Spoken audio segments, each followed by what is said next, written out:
Voltamos agora ao segundo bloco do Via Saúde, Programa de Saúde da Terceira Via, conversando com o Dr. Sebastião Fonseca. Dr. Sebastião, fale-nos um pouco agora, inicialmente, sobre o perfil do paciente de UTI, que não seja uma UTI especializada em trauma, como é o caso do Ferreira Machado, de uma UTI como a do HGG, por exemplo, do Hospital Geral de Guarulhos. A UTI do Hospital Geral de Guarulhos é uma UTI geral, né? Ela, na verdade, não diferencia essa questão de... Não é uma referência em trauma, na verdade, né? Porque todo paciente mais grave que tem que ser referenciado por trauma, ele, na verdade, é encaminhado para o Ferreira Machado. Todas as entidades clínicas, na verdade, em sua grande maioria, são atendidas lá na UTI do HGG, né? E o perfil é o mais diverso possível. Como é um hospital voltado para o atendimento de doenças crônico-degenerativas, a gente recebe muitos pacientes idosos com muitas comorbidades, né? Pacientes com sequelas de AVC, pacientes com alguma doença neurológica degenerativa já de longa data, pacientes renais crônicos que necessitam de hemodiálise, que inclusive é uma boa parcela dos nossos pacientes hoje. Mas também, como é um hospital de emergência de porta aberta, a gente acaba também recebendo pacientes jovens, inclusive, vítimas de alguma doença, alguma infecção, de procedimentos cirúrgicos, como, por exemplo, uma apendicite, uma colecistectomia, que muitas vezes passam pelo centro cirúrgico e precisam de um pós-operatório um pouco mais cuidadoso, mais vigiado, e aí ele vai fazer esse pós-operatório na UTI. Nessa diversidade, então, nós poderíamos dizer que as consequências, as sequelas e as complicações da hipertensão e da diabetes devem ocupar um espaço grande nesse atendimento, através do AVC, do infarto de miocárdio, da insuficiência renal, na verdade, complicações mais frequentes na diabetes e na hipertensão arterial. Sem dúvida, a diabetes e a hipertensão são talvez os maiores vilões aí modernos, né, na medicina moderna, porque o diabético, por exemplo, ele é vítima de uma doença silenciosa, que o foco principal da doença são as lesões vasculares e a longo prazo todos os órgãos são banhados por sangue, né? Então, enfim, os órgãos-alvo, eles são, com o passar do tempo, degenerados, e o que geram todas essas doenças, né? Uma complicação vascular diabética no cérebro vai causar o AVC, no coração vai causar um infarto, nos rins vai causar insuficiência renal, e assim por diante, né? Perfeito.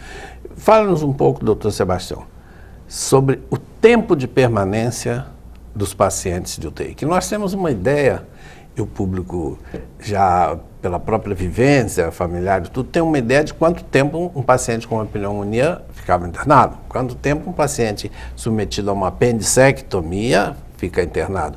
Mas nas unidades de terapia intensiva, o que o senhor nos caracterizaria no que diz respeito ao tempo de permanência dos pacientes? Isso, na verdade, é muito heterogêneo. Porque, como o perfil dos pacientes é heterogêneo, o tempo varia muito entre as diversas patologias, né? Um pós-operatório de apendicite, por exemplo, no indivíduo jovem, ele talvez fique na UTI 24 horas, 36 horas. Se for um indivíduo rígido, ele vai melhorar, vai ter ali o primeiro dia de pós-operatório dele monitorizado na UTI, e no dia seguinte os exames estando melhores, a ferida operatória é satisfatória, o cirurgião com a sensação ali de dever cumprido, o paciente pode ter alta e terminar o tratamento dele na enfermaria. Outras cirurgias que evoluem com complicação, elas tendem a ter um tempo maior, às vezes ficam 7 dias, 10 dias, se desenvolveu alguma infecção no pós-operatório, né? E as doenças crônico-degenerativas, essas elas às vezes se arrastam por muito tempo. Pacientes com sequela de AVC, por exemplo, são os que têm uma permanência talvez maior, os doentes neurológicos, né? A gente tem hoje pacientes na nossa unidade com 190 dias de UTI, né? Em ventilação mecânica e com terapia nutricional e dependendo de cuidados fisioterápicos. Então, esse paciente é um paciente de longa permanência. E o detalhe é que muitas vezes até esse paciente de longa permanência a gente não consegue dar alta. Muitas vezes ele tem que ir ou para uma unidade semi-intensiva, que é a UPG, por exemplo, né? Ele vai para uma unidade que não é a enfermaria, mas que não necessita de todos aqueles cuidados mais aprofundados da UTI. Ele passa numa unidade que seria um meio termo, que é a unidade semi-intensiva. E alguns outros casos, ele vai precisar de cuidados de enfermaria, só que como a doença é uma doença muito incapacitante, em alguns casos o paciente tem que ir para casa em regime de home care. Claro, embora necessitem de cuidados também intensivos na medida da sua complexidade, da presença do profissional de saúde. Sem dúvida. É aquele paciente que não pode ficar em casa sozinho com a família, claro, às vezes. Claro. E quais são os recursos humanos que estão dentro da UTI? Olha, existe uma normativa para dimensionar isso, né, que é a RDC-7, né, que foi criada pela Associação de Medicina Intensiva Brasileira, em parceria com a Associação Médica Brasileira, né, que normatiza isso. Então, você tem que ter diversos profissionais, é uma equipe multiprofissional, na verdade, composta de médico. Em regime de plantão, no caso, seria o médico, enfermeiro, fisioterapeuta, os técnicos de enfermagem. Se houver uma farmácia satélite dentro da UTI, o pessoal de farmácia.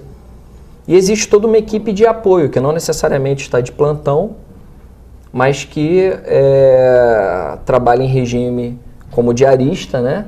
E que apoia a UTI no horário de trabalho dele, que são os profissionais da nutrição, né, os nutricionistas, os nutrólogos, que é o médico especializado em nutrição, os psicólogos, assistentes sociais. Então, na verdade, é uma equipe bem diversificada para tentar dar o melhor apoio, o melhor atendimento possível ao paciente, desde o atendimento in situ da sua doença até todo o aparato social, psicológico que esse paciente precisa. Interrompemos aqui o segundo bloco do Via Saúde, Programa de Saúde da Terceira Via, e voltamos daqui a pouco para um bloco final com o Dr. Sebastião Fonseca, médico intensivista do Hospital Geral de Guarulhos.